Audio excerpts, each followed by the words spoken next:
Hold on, everybody. We'll be starting in a little bit. We're just having a little bit of technical difficulties. I'm not going to redo the stream right now, but don't worry, we'll be playing the intro music very soon.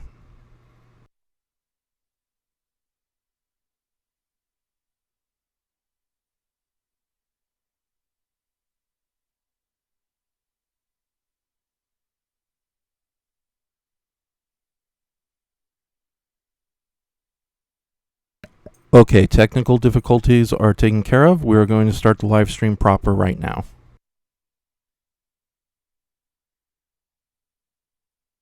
Out of the polluted waters it came, to become the most fearful menace that ever threatened mankind.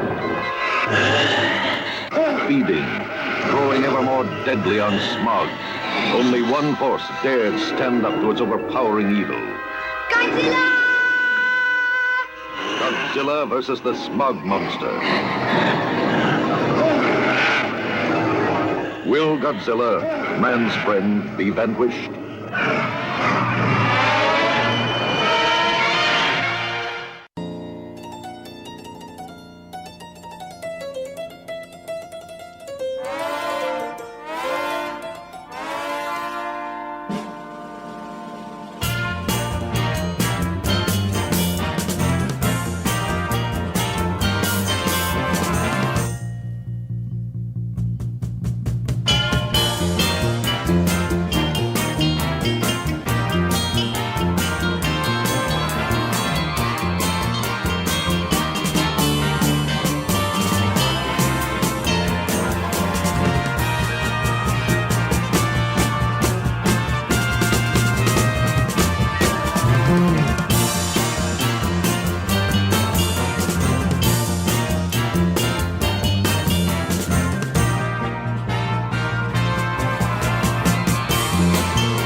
Hello, everybody. Welcome to an impromptu live stream where I get to share with you my yearly tradition of watching Godzilla vs. the Smog Monster on Christmas Eve.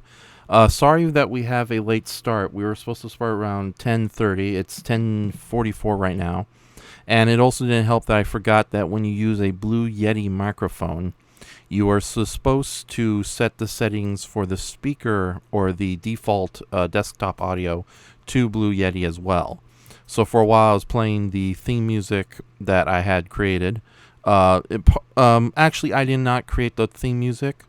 I did so using a track from a very good friend and YouTube acquaintance, Super Toho Remix. You might know his channel. And I just mixed that with a little bit of the Godzilla trailer music. But yeah, sorry for the very late delay, and it's going to be even more rough for those watching this video right on the spot. But thank you for your patience, all three of you or two of you watching. Hopefully more people will join us. If not, this will be a fun thing for everyone to join later. But I'm going to take this opportunity to contact some people on my Facebook pages and let them know that I'm doing this stupid thing right now. I also want to thank Shrek is the Best, which is one of the most unlikely fan names I would imagine, simply because I'm not, whatever. If I haven't seen all the Shrek movies, I'm just not a big fan of the first one, so I thought Puss in Boots were fairly okay. Actually very decent for what it was. And Insectoid Comics, welcome to the live stream, gentlemen. There is a third person. If you guys have any early questions to start, I will definitely answer them before we start our movie. Also, if you look in the video, there's a video link in the description to archive.org featuring a really good-looking Japanese subbed Japanese language and English subbed version of Godzilla vs. Hedorah.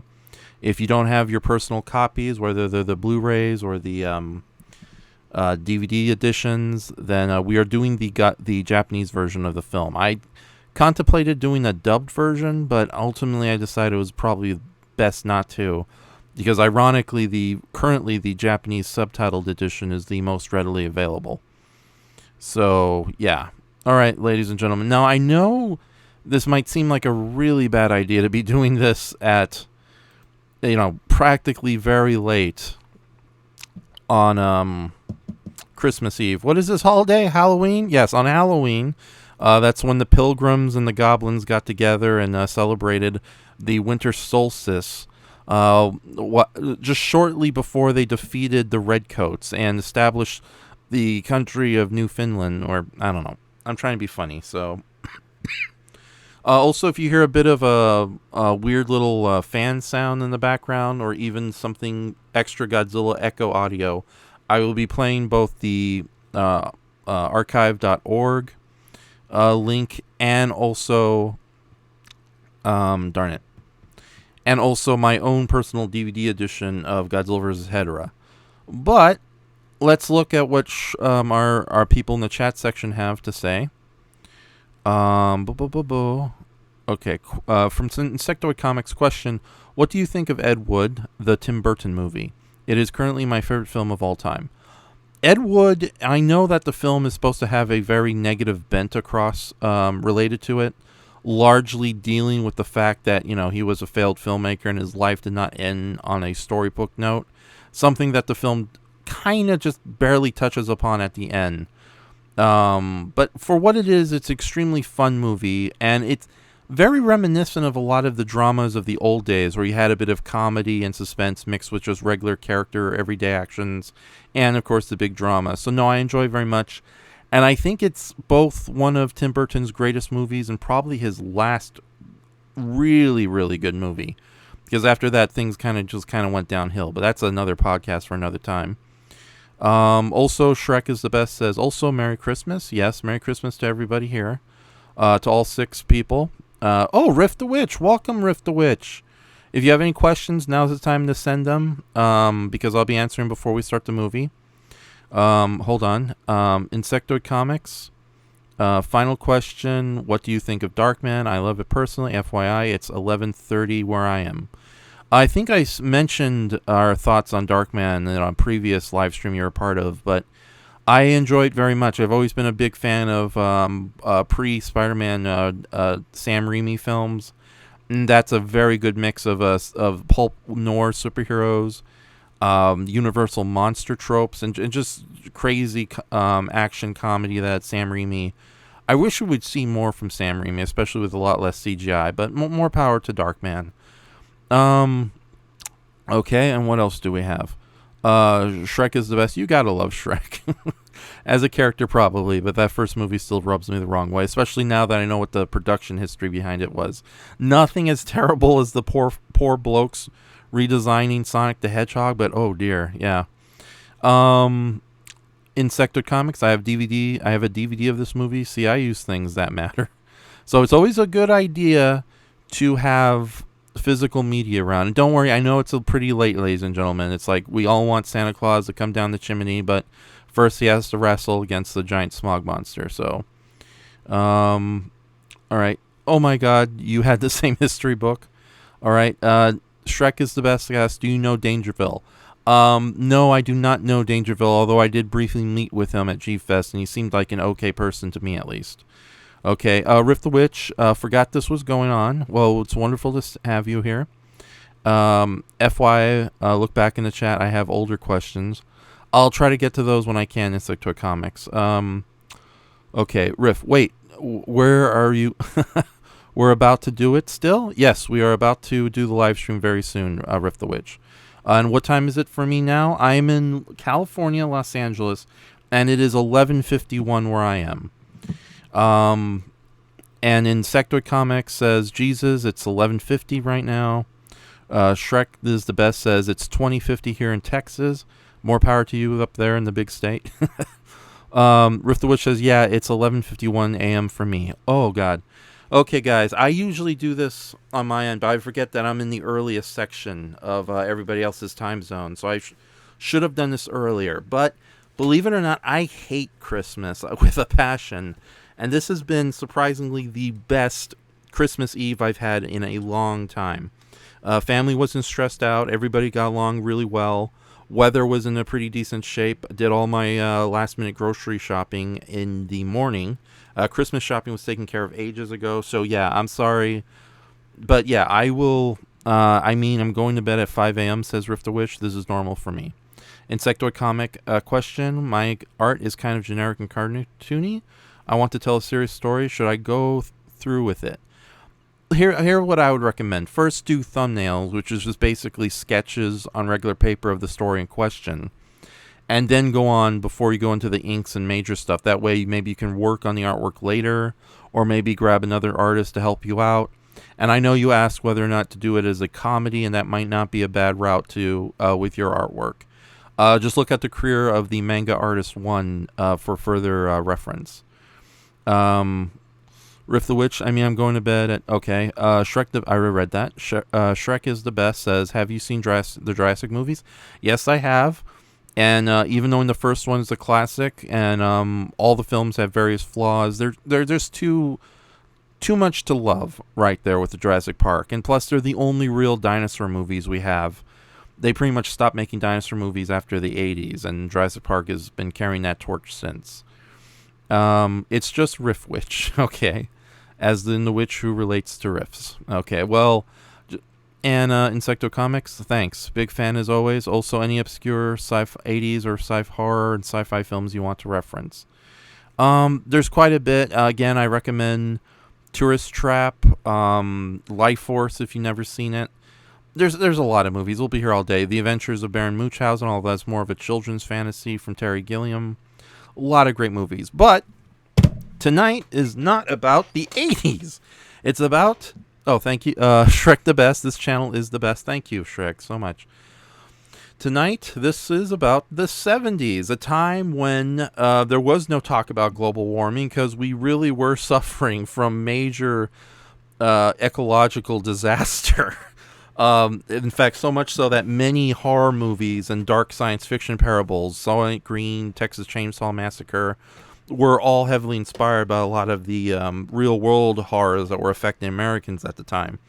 And even knowing Richard Nixon was far from an angel, like an honorable anime supervillain, he founded the Environmental Protection Services to basically clean up a lot of the problems.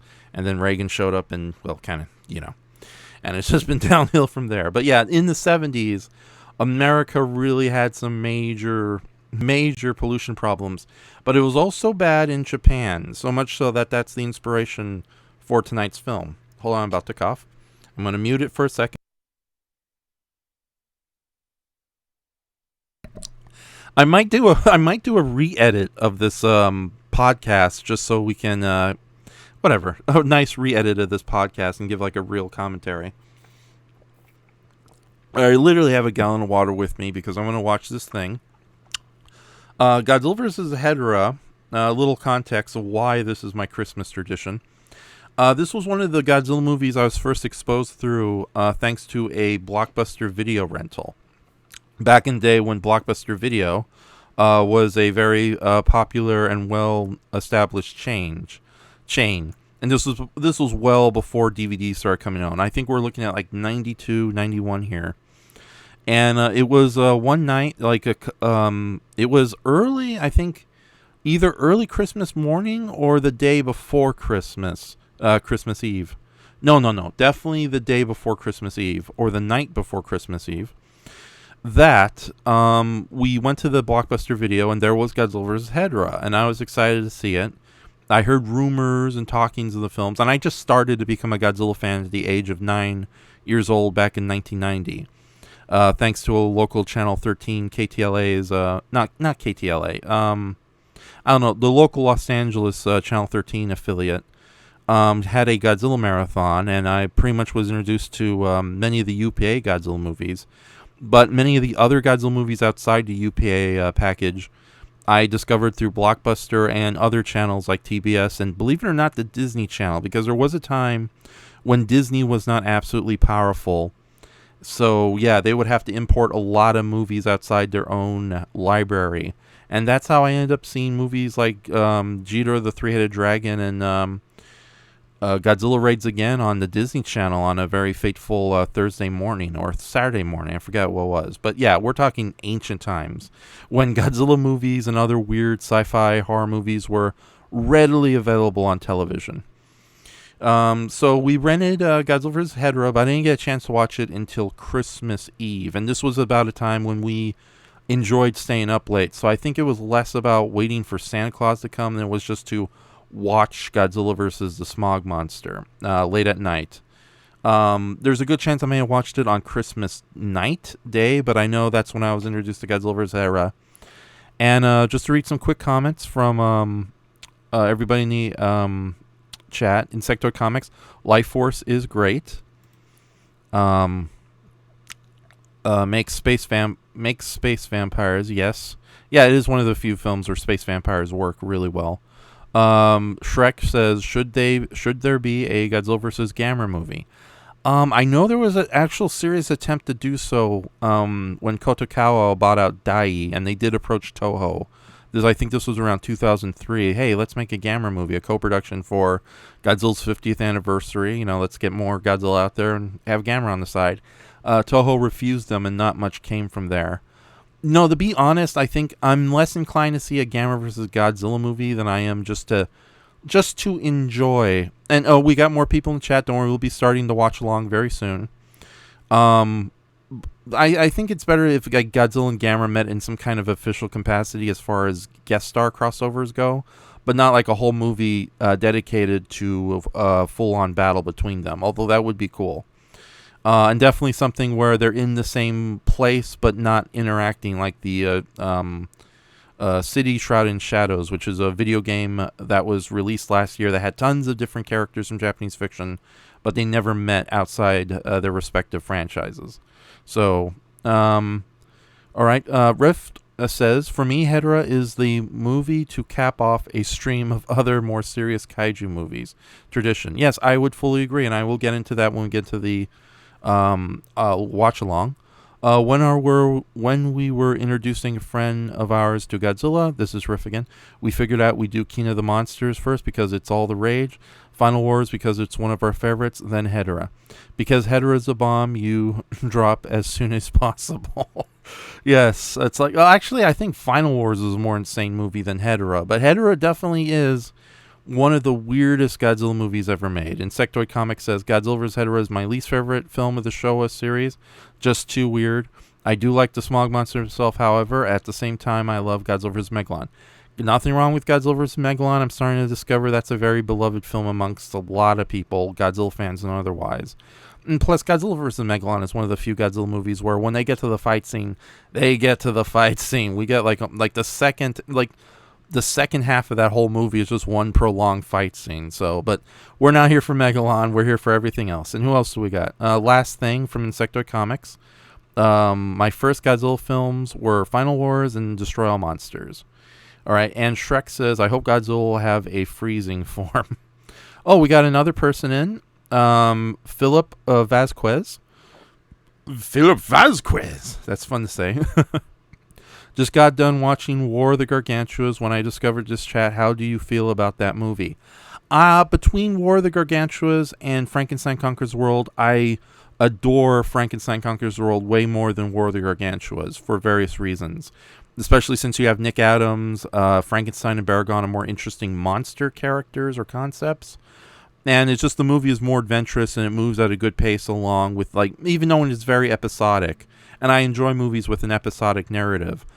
War of the Gargantuas, however, is a worthy follow-up. It's not my personal cup of tea, but I still enjoyed it immensely. And of course, the two title monsters are fantastic, especially Sanda the Brown Gargantua is one of my favorite giant monsters of all time. And Riff says Megalon is fun. It's just fun. Absolutely is very fun. And of course, Insectoid is Jet Jaguar, punch, punch, punch. But yeah, that's my thoughts on Philip Vasquez and War of the Gargantuas. I would really like to see the Gargantuas return in some official capacity in the near future. Although we did have their really cool extended guest appearances throughout Godzilla Rulers of Earth. But yeah, it's like they're willing to be hard to bring back. Oh, fun fact. For a brief moment, Godzilla's Revenge or All Monsters Attack was to be a fully original film with very little to no stock footage. And it was briefly considered to have both Gargantua costumes that were still in somewhat decent shape show up in the movie. But because of the success of Godzilla vs. Virus, which was almost nothing but a stock footage fest, and also Latitude Zero kind of screwing over Toho's special effects department money-wise, it was decided to turn Godzilla's Revenge into a heavy stock footage fest, minus a couple of monsters here and there. So are we putting Godzilla movies in the holiday seasons? You know, they're playing those bloody Harry Potter films, and those barely have anything to do with Christmas except for the obligatory, oh, it's Christmas time here at Hogwarts. Oh, so screw it. And it's like, yeah, anything be your Christmas movie, but this is my own personal bizarre tradition. And also, Insectoid, what are you talking about? They appeared in Go Godman. Yes, I know about the Gargantuas and that. But the costumes were on their last legs. The new heads they made for them were pretty terrible. And yeah, even knowing that, now thinking about it, they did make a really awesome looking Green Gargantua remake suit for a Go Godman short film. I think it was called Return of Go Godman. And it was really cool to see the creature in that. But at the same time, I mean like a real official appearance with their giant size. Although the shout out in Tokyo in Godzilla versus Kiryu, Godzilla against Mechagodzilla, the Kiryu movie, I think that was really cool and welcomed, even if it was just stock footage. But, you know, sometimes continuity can be very, very, very fun. So we're going to be doing, uh-oh, what happened? Oh, this is not good. Okay, I had a bunch of title cards and things ready for tonight's chat, but apparently they disappeared. Oh, darn. Okay, so we'll just stick to this title card for now. Oh, wait a minute. What do we got here? Okay, some of the stuff is still here, some of them are not, but I'm not going to worry too much about it. So we'll have we'll have some limited images, unless...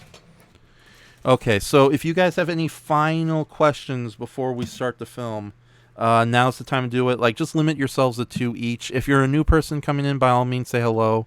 It'll be great to have you around. Let's see. Go Godman. It's, oh yeah, looks like they did Gabra and Go Godman. Jesus. No, it's God. Jesus is son of Go Godman. Oh, what's wrong with me? All right, man, I wish there was footage for the Showa eras.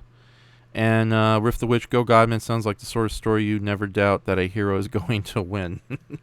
Well, I think in Go Green Man more so than Go God, because God, despite the title Go Godman, he is actually an alien who just happens to have incredibly godlike powers. Whereas in Green Man, he is literally a servant from heaven sent to save the world. So yeah, it's weird. It's very, very weird. So okay, so we're gonna be starting the chat very soon. All right, I thought I'm not gonna advertise this because many people are probably out not dealing with the holidays right now.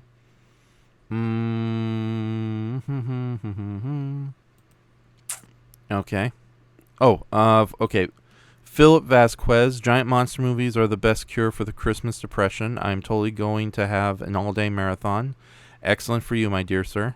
That's how I was introduced to Godzilla on a New Year's Day marathon. Insecto Comics, final question. What is your opinion on Varan? I find him to be a very underrated monster. As a monster, he's pretty fun, but I have not seen him his movie appearances are sorely lacking. That includes the first Varan. That is one of those kaiju films I've never truly sat through all the way through. Because it's just tiring, but okay, drinking the water. So now what's going to happen tonight is I'm just going to be kind of watching the movie and giving out my thoughts on the film, and then we'll talk about it from there and then see what happens. But I'm basically just going to share my various thoughts on this film and everything related to it. So. Okay, and apparently a lot of the... whatever. We'll see what happens. The image situation isn't going to be too big.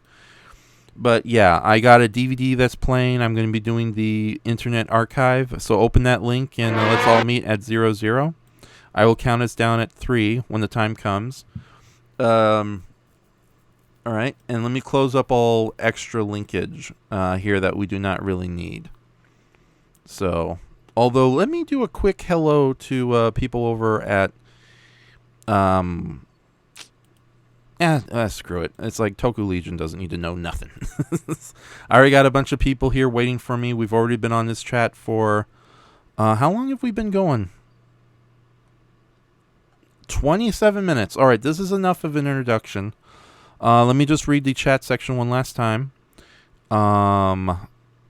Okay, Riff the Witch, my friend hates the dub for Veron. Are you talking about the American version? Because if so, the Veron the Unbelievable, the 60-minute American version is just abysmal. Even, oh god, it is even worse by the Japanese standards. And I have the original VHS for that too, if anybody wants to suffer through it. Riff the Witch says partly for its raging misogyny. Yeah, it's a pretty nasty byproduct of its own time. We can also throw in a lot of Manifest Destiny overtones in the American version of Veron. Insectoid Comics, yeah, he needs to be more screen time. We need him in the Monsterverse. Riff the Witch, partly for yokai. That's the Japanese word for giant prehistoric reptile. And finally, Shrek is the best. I don't think I will be able to watch movies since it's an hour and... Oh, it's 1:06. Sorry. Okay, buddy. Shrek, if you have any last questions, by all means, go ahead and send them. And then Insectoid Comics says, I'm on a bad sleep schedule. Okay, well, I guess you're sticking with us. But sorry about this, Shrek. If I had known you had been here earlier, I would have gladly... compensated for the lateness. But if you got two last questions, by all means ask them before we start the movie, or just stick with us for the first 15 minutes. Okay. Okay. So anyways, Godzilla vs. Hedorah. This was a film, one of the first major Japanese monster movies, the Godzilla movies, made after the passing of Eiji Tsuburaya and when the Japanese kaiju boom of the 60s had died out. And the Japanese film industry was suffering heavily, as well as the Japanese economy. Blah, blah, blah. Economy. You know what I'm trying to say. Japanese business wasn't doing well in the 70s. That's all, folks. So this movie was heavily inspired by a lot of things that were going on in the real world. And I will not get political, but yeah, pollution is a major thing to be concerned of, regardless if you believe in global warming or not. It's pretty nasty, and you just have to see what was going on in America and Japan during the 70s to see how bad it got, and it could get a lot worse today. But yeah, okay, so I'm going to be starting the movie very soon. I'm going to be having the DVD and the Internet Archive play at the same time, so if one freezes, at least the other will compensate for it. But the problem with the old Sony DVD that I'm using is you got to wait for the FBI warning, you got to wait for the trailers, you got to wait for all that nonsense. Nowhere near as bad as a Disney DVD, but it's pretty ridiculous. Okay, and hopefully you'll hear a little bit of the audio so we know that we're all on the same page. Okay, come on, Toho logo. Oh wait, I forgot the TriStar logo is going to start first. Damn it!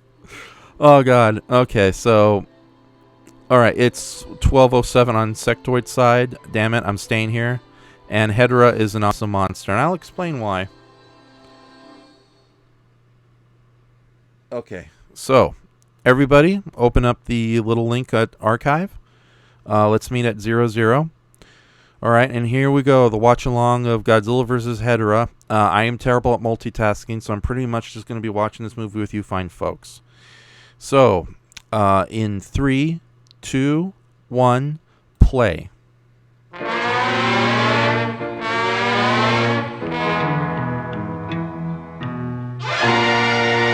I'm going to lower the volume a little bit. You might be... So that way you kind of hear it in the background, but you don't really hear it in the background. Okay, and now, as I was saying, the pollution in Japan was pretty bad in the late 60s and early 70s.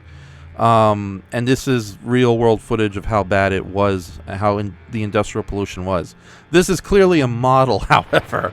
So we go from the real to the fake. But yeah, elements of Japan's terrible pollution was touched upon in Godzilla's Revenge. So I think it was kind of foreshadowing what was going on. Too bad the continuity in Godzilla's Revenge doesn't make much sense, because that's probably the one Godzilla movie of the Showa era completely separated from the rest. But let's forget about Godzilla's Revenge, because there's the title sequence, and it's such a great title sequence too. It's just Hedorah's head bobbing out of the ocean. It's very reminiscent of the Umibuzu legends of old Japan. And of course, here's that great opening with our lead actress and singer. I don't know what her name is, but I got the... hold on. Kyoko Mari, I think her name was. So... Alright, but no, let's get back to the movie. Okay. I always wondered how they did that effect. I figured they got some plastic tarpaulin and covered up with some really good latex rubber to get that nice sludge effect of just going over the ocean. Because there's no way in heck they would have destroyed the big pullover at Toho's lot. So... And this movie is very psychedelic and weird, but I think it adds to its uniqueness. Some people might say it's dated, but it's nowhere near as bad as, say, watching a sitcom. This scene has always freaked me out as a kid. The mannequin just floating in the water like that. Okay. Now, this Internet Archive copy actually has subtitles for the musical lyrics, whereas the Sony DVD I'm also watching, it's nothing at all. So, but yeah, they really do start out with the disturbing imagery of pollution and all that. So, apparently there's actual real world massive spills and floating junk areas in the oceans today.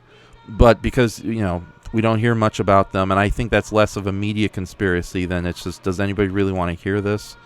I don't know. It's like the world's more satirical than it is an evil conspiracy, but...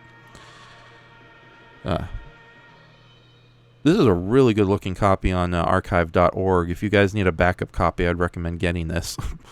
YouTube has banished you and Shoma. Ah! And I guess there's some deliberate symbolism going on with the clock just floating in the ocean like that. Like time is running out, basically.